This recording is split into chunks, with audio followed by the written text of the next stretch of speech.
Election commission के सामने एहतजाज कैसा होगा? पीडीएम के बड़े आज फैसला करेंगे। इस्लामाबाद में बड़ी बैठक, स्टीयरिंग कमेटी का इजलास मौलाना फजलुर रहमान की जेर सदारत होगा। मरियम नवाज भी शहर कायद पहुंच गईं।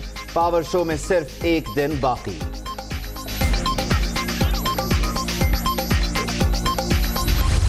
इन चोरों ने तस्लीम कर लिया कि हाँ इलीगल फंडिंग हुई होगी, लेकिन एजेंट्स ने की होगी।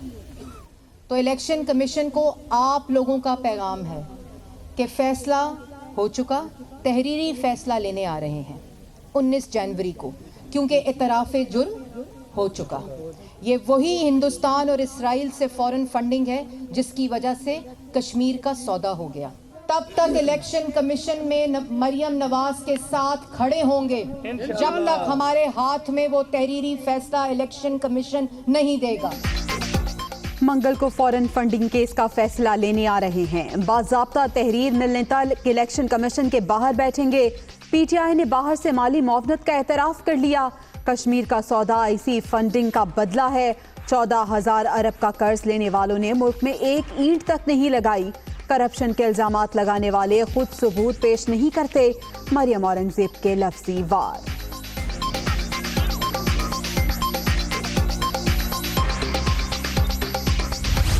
पीडीएम का मकसद सिर्फ ये नहीं है कि एक हुकूमत को गिरा दिया जाए और अपनी हुकूमत बनाई जाए। पीडीएम का मकसद ये है कि पाकिस्तान में आइन, कानून और जमहूर की बालादस्ती को कायम किया जाए। ख्वाजा आसिफ साहब के पीछे ये पिछले 2.5 साल से पड़े हुए थे और इनसे कोई केस नहीं बन रहा था, जो आज भी नहीं बन सकता। लेकिन चूंकि फरमाइश थी और फरमाइश लाडले की थी और वो लाडले की फरमाइश रद्द नहीं की जा सकती, इसलिए ख्वाजा साहब को गिरफ्तार किया गया। पीडीएम का मकसद हुकूमत गिराना नहीं, जमहूरियत बहाल कराना है। मुश्तरका प्लेटफॉर्म से जद्दोजहद जारी रहेगी। गिरफ्तारियों का एहतिसाब से कोई ताल्लुक नहीं। ख्वाजा आसिफ को लाडले की फरमाइश पर पकड़ा गया, जल्द सुरखरू होकर वापस लौटेंगे। ख्वाजा साद रफीक।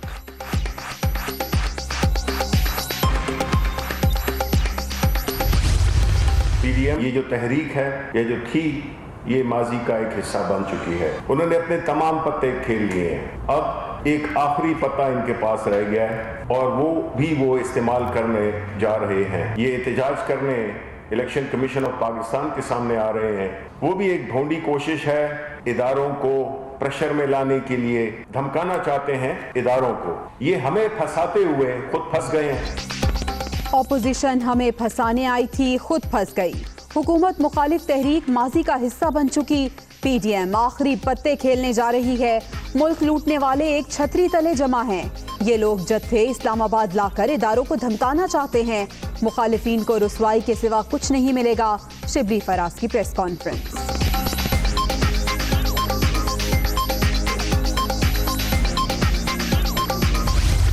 ये केस जो है वो सिर्फ एक पीटीआई की जांच पड़ताल का मामला नहीं है। पीपल्स पार्टी और नून लीग के लिए तो एक स्क्रूटनी कमेटी 4 साल हो चुके हैं बनी हुई है, लेकिन कोई जो है रिकॉर्ड, सबूत, अपनी रसीदें इन्होंने स्क्रूटनी कमेटी के सामने नहीं रखी। आप तो उस मैच का कप लेना चाहते हैं जिस मैच में आप पटिशनर ही नहीं है। नून लीग और पीपल्स पार्टी किस मुंह से इलेक्शन कमीशन के बाहर एहतजाज करने जा रहे हैं? दोनों जमातों ने 4 साल से स्क्रूटनी कमेटी को अपने खातों की रसीदें जमा नहीं कराई। धमकियां, चोरी ऊपर से सीना जोरी के मिसदाक हैं। फरूख हबीब की तनकीद।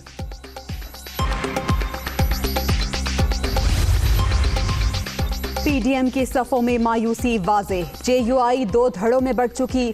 मुखालिफिन अपने कारकुनों का मोराल बुलंद रखने के लिए जलसे कर रहे हैं। जितना मर्जी एहतजाज कर लें, एनआरओ नहीं मिलेगा। शाह महमूद कुरैशी ने फिर वाज़ेह कर दिया। कराची की आबादी 3 करोड़ के करीब। मर्दमशुमारी मुतनाज़ा थी और रहेगी। नताइज कलअदम ना हुए तो अगली कॉल सबको दिन में तारे दिखा देगी। मुस्तफ़ा कमाल का रैली से खिताब। MQM पर भी इल्जामात की बौछार। सिंध असम्बली के हल्का PS52 उमरकोट में ज़िमनी इलेक्शन। पोलिंग आज होगी। तैयारियां मुकम्मल। पीपल्स पार्टी के अमीर अली शाह और GDA के अरबाब गुलाम रहीम में सख्त मुकाबला मुतवक्के। 10,53,000 वोटर हक़ राय दही इस्तेमाल करेंगे।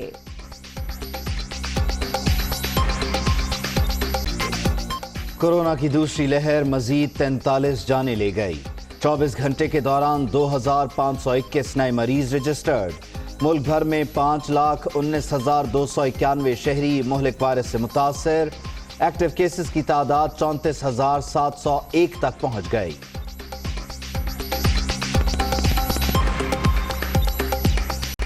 मैदानी इलाकों में आज भी शदीद धुंध, हद्दे निगाह ना होने के बराबर। मोटरवे कई मकामात पर ट्रैफिक के लिए बंद। दीगर शाहरात पर सफर करने वालों को भी शदीद मुश्किलात।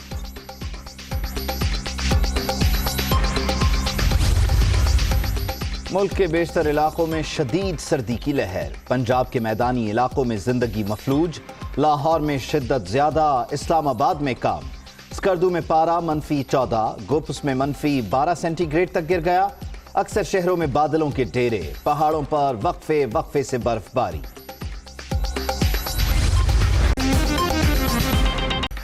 अस्सलामुअलैकुम, मैं हूं उबैदुल्लाह।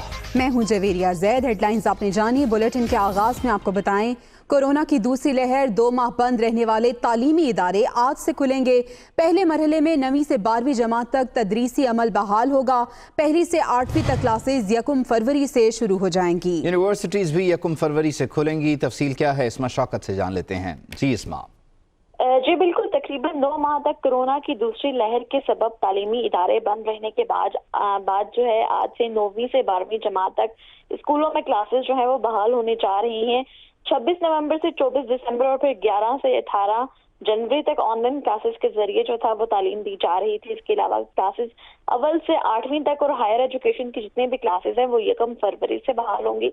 पहले मरहले में बोर्ड क्लासेस 9वीं से 12वीं तक स्कूल और कॉलेजेस का रुख करेंगे। इसके अलावा क्लास 1 से 8वीं तक और ग्रेजुएशन, मास्टर्स, एमफिल और डॉक्टरेट की क्लासेस जो हैं, तालीमी सरगर्मियां जो हैं वो 1 फरवरी से होंगी। इसके अलावा एनसीओसी और बैनुल सूबाई वज़राए तालीम कॉन्फ्रेंस का इनेकाद जो है वो 20 जनवरी को दोबारा मुतवक्किल है, जिसमें मुल्क भर में कोरोना की हालिया सूरत हाल का जायजा लेते हुए तालीमी इदारों को खोले जाने के मुतालिक जो है वो फैसले किए जाएंगे। जी ठीक है, बहुत शुक्रिया आपका। पंजाब के मैदानी इलाके धुंध की लपेट में हैं। लाहौर सियालकोट मोटरवे धुंध के बायस बंद है। तर्जुमान मोटरवे की जानिब से ऐसा बताया गया है। मोटरवे M3 लाहौर से समुंदरी तक धुंध के बायस भी बंद है, जबकि लाहौर से खानकाह डोगरा और इस्लामाबाद से चकवाल तक भी मोटरवे बंद है। शहरी धुंध में गैर जरूरी सफर से गुरेज करें। तर्जुमान मोटरवे पुलिस की जानिब से हिदायत भी दी गई हैं। पंजाब के मैदानी इलाके इस वक्त शदीद धुंध की लपेट में है। लाहौर सियालकोट मोटरवे धुंध के बायस बंद कर दी गई है। मोटरवे M3 लाहौर से समंदरी तक बंद हो चुकी है और लाहौर से खानकाह डोगरा और इस्लामाबाद से चकवाल तक भी मोटरवे को धुंध के बायस ही बंद कर दिया गया है और ये हिदायत दी जा रही हैं कि शदीद धुंध है, शहरी धुंध में गैर जरूरी सफर से गुरेज करें। लाहौर समेत पंजाब के मैदानी इलाकों में शदीद सर्दी की लहर ने निज़ाम ज़िंदगी मफलूज करके रख दिया। लोग घरों में बंद होकर रह गए हैं। लाहौर में सर्दी ज्यादा जबकि इस्लामाबाद में कम देखी जा रही है। इसकी वजह क्या है, जानते हैं इस रिपोर्ट में। कहीं बर्फ ही बर्फ, कहीं यख बस्ता हवाएं, धुंध और बादलों के डेरे। नए साल के पहले माह के दौरान ठिठुरती सर्दी ने कपकपी तारी कर रखी है। पंजाब के मैदानी इलाके पिछले कई रोज से शदीद सर्दी की लपेट में हैं। लाहौर में इतवार के रोज पारा 5 दर्जे तक गिर गया। धुंध और बादलों के मिलाप के साथ यकबस्ता हवाएं चलने से खून जमा देने वाली ठंड ने जिंदगी भी जामिद कर दी। पिछले 1 हफ्ते के दौरान बागों के शहर और नवाही इलाकों में बादलों और धुंध का बसेरा है। पूरे हफ्ते में कम अज कम दर्जा हरारत भी 2.6 डिग्री रिकॉर्ड किया गया। सूरज की मुंह दिखाई भी बस बराए नाम ही रही। इस्लामाबाद में सर्दी लाहौर की निस्बत कम है। शहरी इक़्तिदार में खुश्क सर्द मौसम का राज है। इतवार के रोज पारा 7 दर्जे रिकॉर्ड किया गया। पूरे हफ्ते के दौरान इस्लामाबाद में कम से कम दर्जा हरारत 0 डिग्री तक रहा। पेशावर में इतवार को दर्जा हरारत 3 डिग्री सेंटीग्रेड तक रिकॉर्ड किया गया। एक हफ्ते के दौरान कम अज कम पारा 2 दर्जे रहा। कोयटा में कई रोज से पारा नुक्ता इंजमात से नीचे है, जो एक हफ्ते के दौरान -8 डिग्री तक गिर चुका है। कराची में साल नौ का आगाज ही सर्दी का 7 साला रिकॉर्ड टूटने से हुआ। 1 जनवरी को शहर कायद में कम अज कम दर्जा हरारत 5.6 रहा।